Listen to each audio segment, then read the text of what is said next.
சற்று முன் கிடைக்கப்பெற்ற மிக முக்கியமான செய்தி ஒன்று வெளியாகி உள்ளது. நீதிபதி அல்லிக்கு விலை பேசிய திமுகவின் தலைவர் மு.க. ஸ்டாலின் என்ற தகவல் தற்பொழுது கிடைக்கப்பெற்றுள்ளது.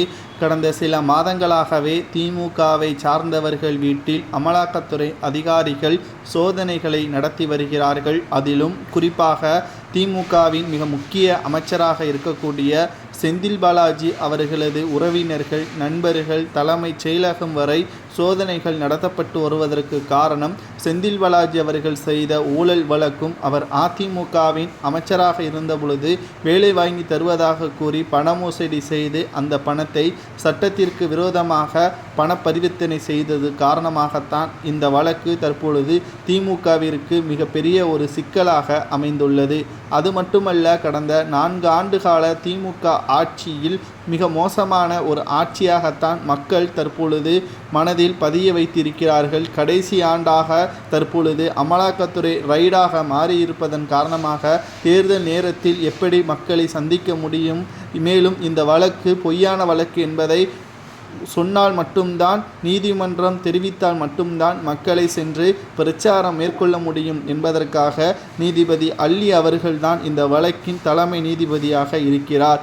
அவரை வளைத்து போட்டுவிட்டால் நிச்சயம் இந்த வழக்கில் இருந்து திமுக தப்பித்துவிடும் என்று கூறி இரவோடு இரவாக சுமார் 650 கோடி வரை விலை பேசியிருப்பதாக தகவல்கள் தற்பொழுது கிடைக்கப்பெற்றுள்ளது.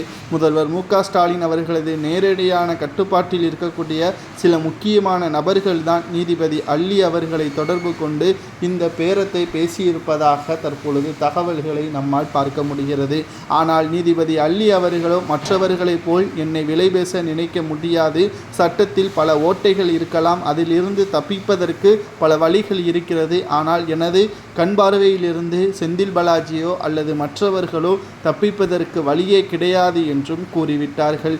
இதனால் மறுநாளே அமலாக்கத்துறை அதிகாரிகள் செந்தில் பாலாஜியின் வீடு மற்றும் அலுவலகங்கள், நண்பர்கள் வீட்டில் சோதனைகள் நடத்தப்பட்டதையும் நாம் பார்த்திருப்போம். இந்த நிலையில்தான் நீதிபதி அல்லி அவர்களது வீட்டில் கூலிப்படைகளை விட்டு அவர்களது வீட்டு கண்ணாடிகளையும் உடைக்க வைத்திருக்கிறார்கள் திமுகவை சார்ந்த நிர்வாகிகள்.